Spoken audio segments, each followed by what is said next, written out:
వి gold trusted gold buyers మీరు తాకట్టు పెట్టిన బంగారాన్ని విడిపించి ఈ రోజు ఉన్న మార్కెట్ ధరకు కొనబడను 7771077720.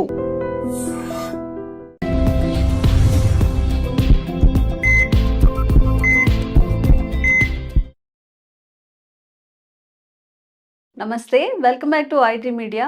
మన ఆయుర్వేదం ప్రోగ్రామ్కి అందరికీ స్వాగతం. సో ఈరోజు మనతో ఒక స్పెషల్ గెస్ట్ ఉన్నారు. వంటింటి చిట్కాలకు కేర్ ఆఫ్ అడ్రస్ అయిన మధుసూదన్ శర్మ గారు. కొన్ని ఏళ్లగా 35 ఏళ్ల పైగా కూడా ఆయన ఆయుర్వేద వైద్యాన్ని అందిస్తున్నారు. సో ఈరోజు నేరేడు పళ్ళు చక్కగా, అంటే ఇప్పుడు హైబ్రిడ్ దొరుకుతున్నాయి ఎక్కువ, బట్ మన చిన్నప్పుడు ఊర్లో ఎక్కడో ఒక చెట్టు ఉంటుంది, చక్కగా అందరం ఆడుకుంటూ వెళ్ళి అక్కడికి ఎప్పుడు పడతాయా పొద్దున్నే స్కూల్స్ దగ్గర కావాలని వాటి కోసం కూడా వెళ్ళేవాళ్ళం. మరి ఈ నేరేడు పళ్ళని తినడం వల్ల మనకి ఎలాంటి ఆరోగ్య ప్రయోజనాలు ఉంటాయి, దట్టు షుగర్ వాళ్ళకు కూడా బాగా పనిచేస్తాయి అని చెప్తున్నారు. ఇవి మరి హైబ్రిడ్ తినాలా, నాటుకాయలు ఎక్కడ దొరుకుతాయి, అవి తీసుకుంటే ఎలాంటి ఆరోగ్య ప్రయోజనాలు ఉంటాయి, ఇవన్నీ తెలుసుకుందాము. నమస్తే సార్. నమస్తే ఎలా ఉన్నారు సార్? బాగున్నామా. సో నేరేడు పళ్ళు అన్నప్పుడు చక్కగా మనకేవో మెమరీస్ గుర్తొస్తుంటాయి. చిన్నప్పుడు వాటి కోసం పరిగెత్తడం గానివ్వండి, ముందుగా వెళ్ళి ఆ కింద పడినవన్నీ తీసుకొని తినడం గానివ్వండి. సో అసలు నేరేడు పళ్ళని తీసుకోవడం వల్ల ఎలాంటి ఆరోగ్య ప్రయోజనాలు ఉంటాయి సార్? సో ప్రకృతి మాత ఒక పండును మనకు ప్రసాదించిందంటే దానివల్ల ఎన్నెన్నో ఆరోగ్య ప్రయోజనాలు ఉంటాయని చెప్పేసి మనం కొండ గుర్తు పెట్టుకోవచ్చమ్మా. యాక్చువల్గా కొన్ని సీజనల్ ఫ్రూట్స్ ఉంటాయమ్మా. వాటిలో నేరేడు పళ్ళు, ఈ నేరేడు పళ్ళు సీజన్ తప్పితే మిగతా రోజులు దాదాపు దొరకవమ్మా. సో ఇప్పుడు పుష్కలంగా దొరుకుతాయి, ప్రతి చోట దొరుకుతాయి. జూలై వరకు విపరీతంగా దొరుకుతాయమ్మా నేరేడు పళ్ళు. సో కోకిలలకు చాలా ఇష్టమైనటువంటి ఫ్రూట్ అమ్మా ఇది. కోకిలేష్ట అని చెప్పి సంస్కృతంలో పిలుస్తారు. కోకిలేష్ట అంటే కోకిలలకు చాలా ప్రియమైనటువంటిది, బాగా ఇష్టంగా తింటాయి. అట్లే పికభక్ష అని చెప్పేసి కూడా దీనికి పేరు ఉందమ్మా. పికమన్నా కోకిల. సో ఇవి ఇష్టంగా తింటాయి కాబట్టి, బాగా ఆనందంగా తృప్తికరంగా తింటాయి కాబట్టి పికభక్ష అని చెప్పేసి. ఫలేంద్ర అని చెప్పేసి మరొక పేరు ఉందమ్మా. ఫలేంద్ర ఫలం ఉంటే ఫ్రూట్స్ లో రారాజు వంటిది అని చెప్పేసి. అవునా? దానికి అందుకే రారాజు వంటిది కాబట్టి ఫలేంద్ర అనేటువంటి పేర్లు ఇలా సంస్కృతంలో మన మహర్షులు రకరకాల పేర్లతో దీన్ని ప్రస్తావించారమ్మా. సో పూర్వకాలం అయితే ఈ నాటు వెరైటీస్ దొరికేవమ్మా. అంటే ఈ నాటు వెరైటీస్ సన్నగా ఉంటాయి, గుజ్జు తక్కువగా ఉంటుంది, ఆ రోజుల్లో దొరికేవి. కానీ మరి క్రమక్రమంగా రకరకాల మార్పులు రావడం చేత నాటువి దొరుకుతున్నాయి, హైబ్రిడ్ వెరైటీస్ దొరుకుతున్నాయమ్మా. ఈ హైబ్రిడ్ వెరైటీస్ వచ్చేసి లావుగా ఉంటాయి పళ్ళు, అదేవిధంగా చూసేదానికి చాలా ఆకర్షణీయంగా ఉంటాయి, గుజ్జు ఎక్కువగా ఉంటుంది కాబట్టి చాలా మంది ఎక్కువ దీన్నే ప్రిఫర్ చేస్తుంటారు అమ్మా. ఇంకొకటి ఏంటంటే రుచి కూడా చాలా విచిత్రంగా ఉంటుందమ్మా. తీపి, పులుపు, ఒగరు మిక్స్డ్ రుచి ఈ యొక్క నేరేడు పళ్ళలో ఉంటుందమ్మా. కాబట్టి మన పెద్దలు కూడా చెప్పేది ఏంటంటే, వాళ్ళు వివిధ రకాలైనటువంటి అనుభవాల రీత్యా నేరేడు పళ్ళ సీజన్లో కనీసము మొత్తం ఆ 2-3 నెలల సీజన్లో కనీసం 1-2 సార్లు కంపల్సరిగా చిన్న పిల్లల నుంచి పెద్దల వరకు నేరేడు పళ్ళు తినాలని చెప్పేసి ఒక ఇది పెట్టారమ్మా. సార్ ఇప్పుడు నేరేడు పళ్ళు తినడం వల్ల కడుపులో ఏదైనా హెయిర్ ఉన్నా, అన్వాంటెడ్ గా ఏదైనా వెళ్ళిపోయినా తిన్నప్పుడు అవి కూడా కరిగిపోతాయి అంటారు. అవునంటారమ్మా. నిజమేనా? అవునమ్మా, చాలా మంది అదే చెప్తారమ్మా. ఎందుకంటే ఈ నేరేడు పళ్ళలో ఉన్నటువంటి కొన్ని రసాయన పదార్థాల గుణం ఏంటంటేమ్మా, మనకు తెలిసి తెలియక సంవత్సరం నుంచి అమ్మా ఇప్పుడు చిన్న వెంట్రుకలమ్మా అన్నంలో కలిసిపోయి కానీ లేదా ఇతర పదార్థాల్లో కలిసిపోయి కానీ తీసుకున్నప్పుడు ఏమంటే మనకు తెలియకుండా వెంట్రుకలు కడుపులోకి పోతాయి. వెంట్రుకలు కడుపులోకి పోయిన తర్వాత ఆ ప్రేగుల్లో అంటుకోవడం చేత ఒక తయారు జీర్ణం కాకపోయి దానివల్ల అనేక రకాల ప్రాబ్లమ్స్ వస్తాయని చెప్పేసి చెప్తుంటారమ్మా.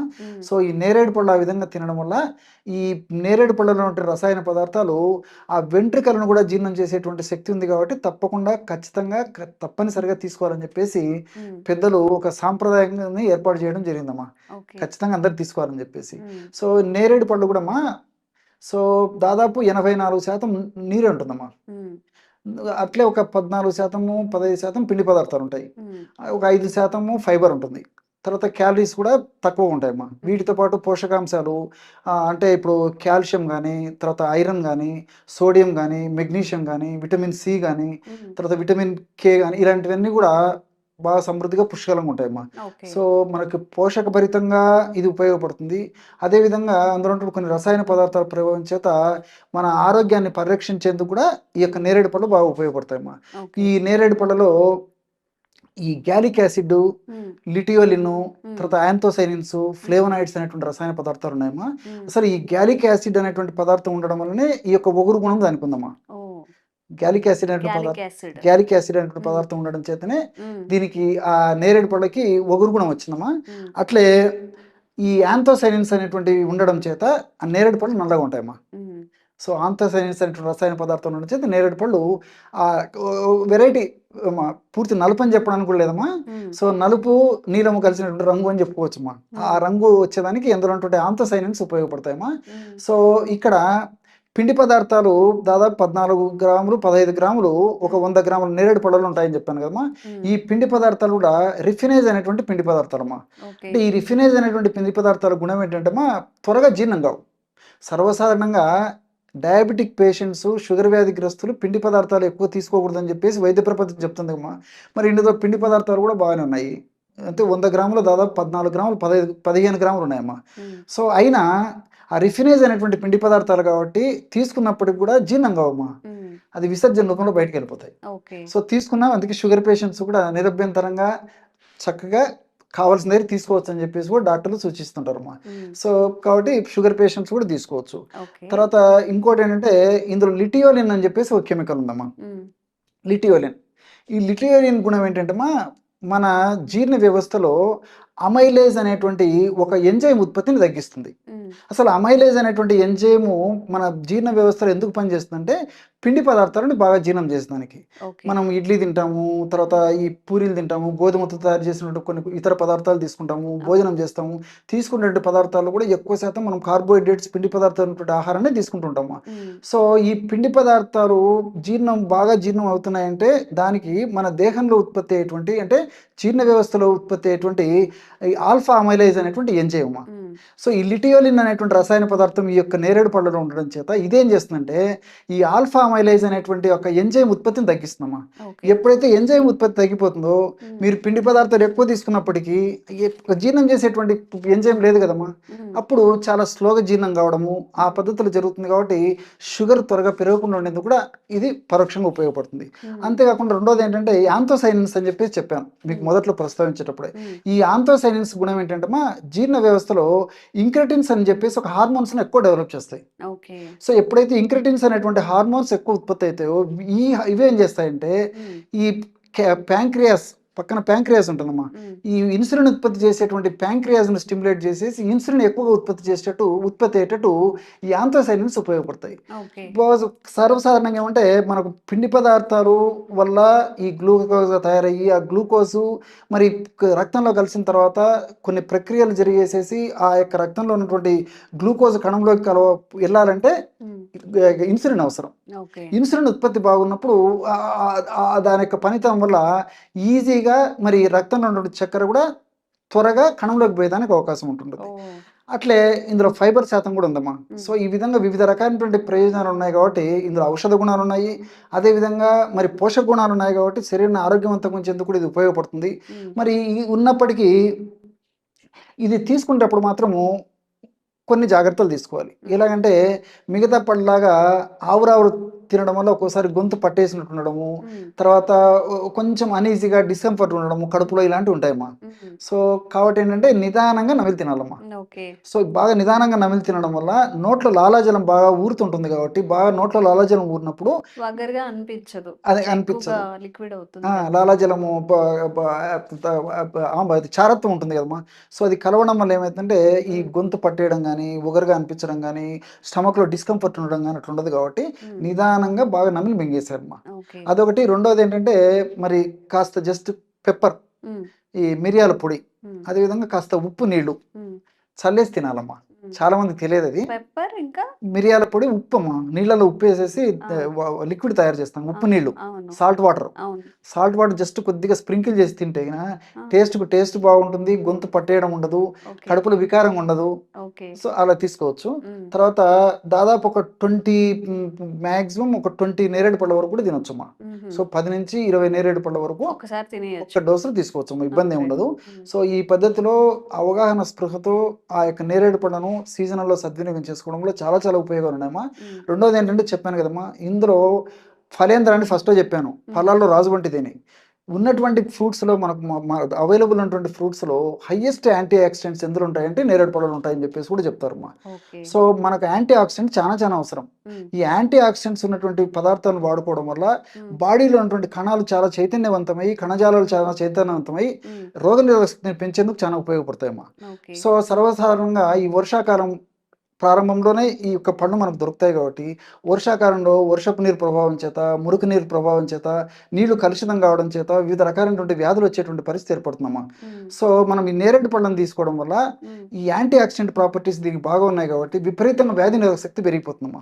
రెసిస్టెన్స్ పవర్, ఇమ్యూనిటీ పవర్ బాగా పెరగడం చేత మనం పొరపాటున మనకు తెలిసి తెలియక ఏదైనా కొంచెం ఈ యొక్క నీళ్లు, ఇన్ఫెక్టెడ్ నీళ్లు కానీ ఇన్ఫెక్టెడ్ ఫుడ్ తీసుకున్నప్పటికీ మన బాడీలో ఉన్నటువంటి రెసిస్టెన్స్ యొక్క ప్రభావం చేత జబ్బులు రాకుండా ఉండేందుకు కూడా మరి అందుకే మనం చెప్పాను, ప్రకృతి మాత ప్రసాదించింది. దానికి కారణం ఏంటంటే మరి ముఖ్యంగా ఈ కాలంలో జబ్బులు వచ్చేటువంటి సీజన్ కాబట్టి ముందు జాగ్రత్తగా కొన్నాళ్ల పాటు మరి ఈ పద్ధతిలో ఈ సీజన్లో నేరేడు పళ్ళు వాడుకోవడం వల్ల ఈ ఇన్ఫెక్షన్ సంబంధించిన జబ్బులు రాకుండా ఉంటాయి. ఒకవేళ జబ్బులు వచ్చినప్పటికీ ప్రాణాపాయం లేకుండా ఏదో కొద్ది గొప్ప ఉండి చాలా త్వరగా తగ్గేందుకు కూడా అవకాశం ఏర్పడుతుంది. కాబట్టి వీటన్నింటి దృష్టి ఉంచుకొని మన పెద్దలు కూడా సంప్రదాయం పద్ధతిలో ఖచ్చితంగా పిల్లల నుంచి పెద్దల వరకు నేరేడు పళ్ళు తినాలని చెప్పేసి వాళ్ళు చెప్పడం జరిగిందమ్మా. పెద్దల మాట సర్దిమూట. ఇప్పుడు వచ్చే సీజనల్ చేంజెస్ కూడా మనం తట్టుకొని రెసిస్టెన్స్ పవర్ వచ్చేలాగా కూడా నేరేడు పళ్ళు మనకి యూజ్ అవుతాయి. ఓకే. సో ఇన్ని ప్రయోజనాలు ఉన్నాయండి నేరేడు పళ్ళు తినడం వల్ల. చక్కగా మనకి మార్కెట్లో ఇప్పుడు ఎక్కడ చూసినా కానీ నేరేడు పళ్ళు కనిపిస్తూ ఉన్నాయి. డైలీ ఈ సీజన్ అయిపోయేలోపు అట్లీస్ట్ 2 times అయినా తినాలంట. చక్కగా తినేయండి. బొజ్జులో ఉన్న చిన్న పురుగులు కానీ, నులు పురుగులు, హెయిర్ ఇదంతా కూడా పోతుందంట. తప్పకుండా తినండి. మంచి ఆరోగ్య ప్రయోజనాలు ఉంటాయి. Thank you sir. నమస్తే, welcome to iDream media. Diabetes ఇది చిన్న పెద్ద అని తేడా లేకుండా అందరినీ వేధిస్తున్న ప్రధాన సమస్య.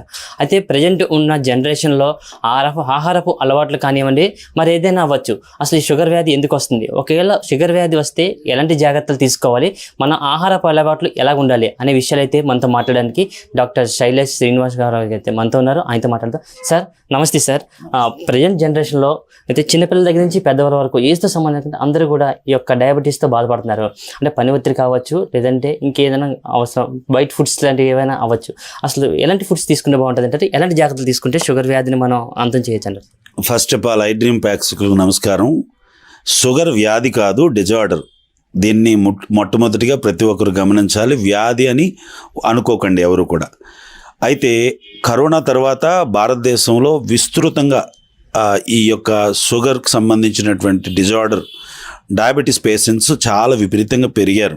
దీనికి కారణం కరోనాలో మనం విపరీతమైనటువంటి ఒత్తిడికి గురవడం కానీ, అలాగే మందులు విపరీతంగా వాడడం వల్ల కానీ, కరోనా బారిన పడడం వల్ల కానీ, స్టెరాయిడ్స్ లాంటి మందులు వాడడం వల్ల కానీ, విపరీతంగా ఒత్తిడికి గురవడం వల్ల, లేకపోతే పని ఒత్తిడి, నిద్రలేమి లాంటి కారణాలు, ఊబకాయం, సరైనటువంటి జీవన శైలి అంటే ఆహారపు అలవాట్లు సరిగ్గా లేకపోవడం వల్ల ఈ డిజార్డర్ అనేది, ఈ డయాబెటీస్ అనేది వస్తుంది. ఈ డయాబెటీస్ని నిరోధించడానికి మందులు ఒకటే మార్గం కాదు. మన జీవన విధానం మార్చుకోగలిగితే, సరైనటువంటి ఆహారపు అలవాట్లు, క్వాలిటీ స్లీప్, వ్యాయామం చేయడం, ఏదైతే కార్బోహైడ్రేట్స్ ఉన్నటువంటి ఆహారాన్ని తగ్గించుకొని మంచి ఆహారాన్ని, ప్రోటీన్ డైట్ని, ఫైబర్ డైట్ని మనం తీసుకోవడం వల్ల ఈ డయాబెటీస్ డిజార్డర్ని తగ్గించవచ్చు అనేది నా యొక్క మనవి. ముఖ్యంగా డయాబెటీస్ ఉందా లేదా అనేది పక్కన పెడితే, మొట్టమొదటిగా ఆహారపు అలవాట్లు, లైఫ్ స్టైల్ని ఖచ్చితంగా ప్రతి ఒక్కరు కూడా క్వాలిటీగా మార్చుకోవాలి. నేటి దినాల్లో సాఫ్ట్వేర్ ఉద్యోగాలు కానీ, ఎండలోకి వెళ్లకుండా ఇంటి లోపలే ఎయిర్ కండిషన్లో పనిచేయడం వల్ల కూడా శరీరానికి సరైనటువంటి వ్యాయామం లేకపోవడం వల్ల, బ్రెయిన్ విపరీతమైనటువంటి ఒత్తిడికి గురవడం వల్ల, హార్మోనల్ ఇన్బ్యాలెన్స్ వల్ల మెటబాలిజం సిండ్రోమ్ లాంటివి వచ్చి ఈ యొక్క డయాబెటీస్, ఊబకాయం లాంటివి వాటి వలన డయాబెటీస్ వస్తూ ఉంది. అయితే మీ అందరికీ చెప్పేది ఒకటే, కరోనాలో చాలా మందికి చెప్పాం ఎటువంటి ఆహార సూత్రాలు తీసుకుంటే మంచిది అని. ముఖ్యంగా తీసుకోవలసినటువంటి ఆహార సూత్రాలు ఏంటంటే, 4 వైట్స్ని విషపూరితమైనటువంటి వైట్ పాయిజన్ అని అంటారనమాట. అందులో polished rice, white sugar, white salt, అలాగే ఈ మైదా లాంటి వాటిని మనం కొద్దిగా పక్కన పెట్టగలిగితే, ఇదివరకు తిన్నదానికంటే తగ్గించేయగలిగితే మంచిది. 1. 2, అన్నాన్ని ఇదివరకు 3 పూట్ల 4 పూట్ల తిన్నవారు మధ్యాహ్నం 1 పూటకి తీసుకురావడం మంచిది. 3, ప్రతి ఒక్కరు కూడా అన్నాన్ని తినకపోతే ఇడ్లీ తినొచ్చా అని మాట్లాడుతున్నారు. ఇడ్లీ ఏంటి, అన్నం ఏంటి, 2 ఒకటే కదా. పిండి పదార్థాలను, కార్బోహైడ్రేట్స్ని మనం వీలైనంత వరకు తగ్గించాలి. మార్కెట్లో దొరికే అన్ని కూరగాయలను కూడా తినొచ్చండి. ఈవెన్ చిలకడ దుంపల గురించి ఒక టాపిక్ వచ్చింది ఇంతకుముందు, చిలకడ దుంపలు తినకూడదా అని. ఈజీగా నెలలో 4 సార్లు చిలకడ దుంపలు తిన్నా పర్వాలేదు, ఉడకబెట్టుకొని చక్కగా తినండి. అది కూడా ఏదైనా ఒకవేళ కార్బోహైడ్రేట్స్ పిండి పదార్థం తినాల్సి వస్తే పగలు మాత్రమే తినండి, రాత్రులు తినొద్దు అనేది నా యొక్క మనవి. మార్కెట్లో దొరికే ఆకుకూరలు అన్నీ కూడా సలాడ్ లాగా చేసుకొని తినడం, కిచిడీ లాగా చేసుకొని తినడం చాలా మంచిది. బోర్ కొట్టకుండా రోజు చపాతీ చుక్కా రోటీ కాకుండా రోజుకొక మంచిదాన్ని మారుస్తూ మంచి ఆహార పదార్థాలను, ప్రోటీన్ డైట్ని తీసుకోండి. ప్రతి ఒక్కరు కూడా తేలికగా చవకగా దొరికే ప్రోటీన్, మంచి ప్రోటీన్ ఇచ్చే ఆహారం ఏదైనా ఉందంటే అది గుడ్డు. ప్రతిరోజు కూడా ప్రతి ఒక్కరు కూడా పొద్దున్న విధిగా మంచినీళ్ళు ఒక 1/2 లీటర్ తాగిన తర్వాత, వ్యాయామం చేసిన తర్వాత 2 గుడ్లను ప్రతి ఒక్కరు తినండి. అదే బ్రేక్ఫాస్ట్ కింద సరిపెట్టుకొని మధ్యాహ్నం వరకు దాన్ని బ్యాలెన్స్ చేసుకోగలిగితే డయాబెటీస్ మీరు మందులు వాడకుండానే దానంతట అది కింద తగ్గిపోతుంది. అంతేకాకుండా ఆకుకూరలు, కూరగాయలు, గ్రీన్ లీఫీ వెజిటేబుల్స్ని బాగా జ్యూసులాగా చేసుకొని, సూప్స్ లాగా చేసుకొని, జ్యూసెస్ లాగా చేసుకొని తాగొచ్చు. ప్రతి ఒక్కరికి తెలియచేసే మరొక మనం ఏంటంటే, ప్రతి ఒక్కరు కూడా ప్రతిరోజు వ్యాయామం అయిన తర్వాత అవకాశం ఉన్నటువంటి ప్రతి ఒక్కరూ ఫ్యామిలీలో 4 ఉన్నారనుకోండి, ఒక 4 గ్లాసులు జ్యూస్ వచ్చేటట్టుగా ఒక బూడిద గుమ్మడికాయ ఒక ముక్క, ఆనపకాయ, అలాగే క్యారెట్, బీట్రూట్ లాంటివి జ్యూస్ లాగా చేసుకొని 4 గ్లాసులు ఇంట్లో వారు 4 తాగగలిగితే డయాబెటీస్ మందులు వాడకుండానే తగ్గిపోతుంది. అలాగే మీ దైనందినటువంటి జీవితంలో ఖచ్చితంగా క్వాలిటీ స్లీప్ మాత్రం, నిద్ర మాత్రం కంపల్సరీ. ఒక మాట మీ అందరికీ తెలియజేస్తూ ఉన్నాను, డయాబెటీస్ ఉన్నవారు ప్రతి ఒక్కరు గమనించండి. మీరు ఆ రోజు రాత్రి నిద్రపోకుండా షుగర్ చెక్ చేయండి, అది 100ల మీదకి వెళ్ళిపోద్ది. సరైన నిద్రపోండి, మీరు ఏ ట్యాబ్లెట్ వాడకుండానే డయాబెటీస్ కిందకు వస్తుంది. కాబట్టి ప్రతి ఒక్కరు కూడా ఆరోగ్యవంతమైనటువంటి ఆహారాన్ని, వ్యాయామాన్ని, క్వాలిటీ స్లీప్ని ఖచ్చితంగా ప్రతి ఒక్కరూ చేయగలిగితే మందులు లేకుండానే డయాబెటీస్ని మనం తగ్గించుకోవచ్చు. ఒకవేళ రెసిస్టెన్స్ డయాబెటీస్ లాంటివి, టైప్ 2 డయాబెటీస్ లాంటివి ఉన్నవారు ఖచ్చితంగా ఆయా మందులను వాడుతూ తగు సూత్రాలను కనుక్కోగలిగితే, తరచుగా మీరు మంచి లైఫ్ స్టైల్ మీరు కానీ అలవాటు చేసుకోగలిగితే రాను రాను మీ దగ్గర ఉన్నటువంటి ట్యాబ్లెట్ల సంఖ్య తగ్గిపోయి నెమ్మదిగా మీకున్నటువంటి ఈ యొక్క డయాబెటీస్ తగ్గిపోతుంది. మీరు ఈ ఆరోగ్య సూత్రాలు పాటిస్తే సరిపోతుంది. మరొక విషయం, ఎవరైతే డయాబెటీస్తో బాధపడుతున్నారో వారు 10% మీ బరువులోంచి, అంట ఉదాహరణకు మీ యొక్క 70 కేజీలు బరువు ఉంటే 7 కేజీలు మీరు తగ్గగలిగితే మీరు ఏ మందులు వాడకుండానే డయాబెటీస్ మీ కంట్రోల్లోకి వస్తుంది. ఈ విషయాన్ని గమనించి ప్రతి ఒక్కరూ ఆరోగ్యంగా ఉండవలసిందిగా మనం చేస్తూ ఉన్నాం. సార్, ఇప్పుడు ప్రజెంట్ జనరేషన్లో ప్రతి ఒక్కరు కూడా బిజీ లైఫ్ సార్. సో మీరు చెప్పినట్టు ఇంట్లో వండుకోలేక తినకపోయినా అవుట్ సైడ్ ఫుడ్స్, జంక్ ఫుడ్స్కి ఎక్కువగా అలవాటు పడుతుంటారు. అంటే చిన్నవాళ్ళ దగ్గర నుంచి పెద్దవాళ్ళ దగ్గర. సో ఇలా అవుట్ సైడ్ ఫుడ్స్ తిన్న వాళ్ళు ఏమైనా డయాబెటీస్ లాంటిది వచ్చే అవకాశం ఉంటుందా సార్? ఎస్, నేనేమంటున్నానంటే బయట వ్యాపారాలు చేసుకునే వారిని తప్పు పట్టాలని నేను మాట్లాడటం లేదు. కోవిడ్ తర్వాత ఆరోగ్య సూత్రాలు పెరిగాయనే కంటే బయట భోజనాన్ని, బయట ఫాస్ట్ ఫుడ్స్ని, బయట రెస్టారెంట్స్లో భోజనం చేయడం అనేది ఫ్యామిలీస్ ఎందుకు అలవాటు చేసుకున్నారు. అది ఫ్యామిలీలో బిజీ లైఫ్ కావచ్చు, వండలేనటువంటి పరిస్థితులు కావచ్చు, భార్య భర్తలు ఇద్దరు పనికి వెళ్ళడం, ఇంట్లో వాళ్ళందరూ ఉద్యోగానికి వెళ్ళడం వల్ల కావచ్చు. నేనేమంటున్నానంటే వీలైనంత వరకు బయట దొరికే ఫాస్ట్ ఫుడ్స్ని, ప్రాసెస్డ్ ఫుడ్ని మనం అవాయిడ్ చేయడం మంచిది. లైక్ ఈ పానీపూరీలు, ఈ పకోడీలు లాంటివి, ఈ యొక్క ఏవైతే ఈ పిజ్జా, ఈ నూడిల్స్ లాంటివి, ఈ బ్రెడ్తో తయారు చేసే ప్రాసెస్డ్ ఫుడ్, ఈ డైరీ ప్రొడక్ట్స్, ఈ బేకరీ ప్రొడక్ట్స్ని, మిల్క్ ప్రొడక్ట్స్ని కూడా బయట నుంచి తీసుకోకపోవడం మంచిది. కేక్స్ లాంటివి ఇవన్నీ కూడా అత్యంత ప్రమాదకరం. KFC కూడా ప్రమాదకరమే అంటున్నాను, సారీ నన్ను క్షమించాలి. అప్పుడప్పుడు తినడం తప్పులేదు, కానీ రెగ్యులర్గా అవి తీసుకోవడం వల్ల మీకు ఎంతో కొంత ఆయిల్ సంబంధించినటువంటి సమస్యలు మీకు వస్తాయి. ఎందుకంటే వారు ఆయిల్లో ఎప్పటికప్పుడు మార్చరు కదా, వారు వ్యాపారం చేసుకుంటారు, దాంట్లోనే పదే దాన్ని ఉడికించడం, వేపడం లాంటివి చేస్తూ ఉంటారు. కాబట్టి ఆ ఆయిల్ మరిగి మీకు ప్రాణాంతకంగా ఉంటుంది.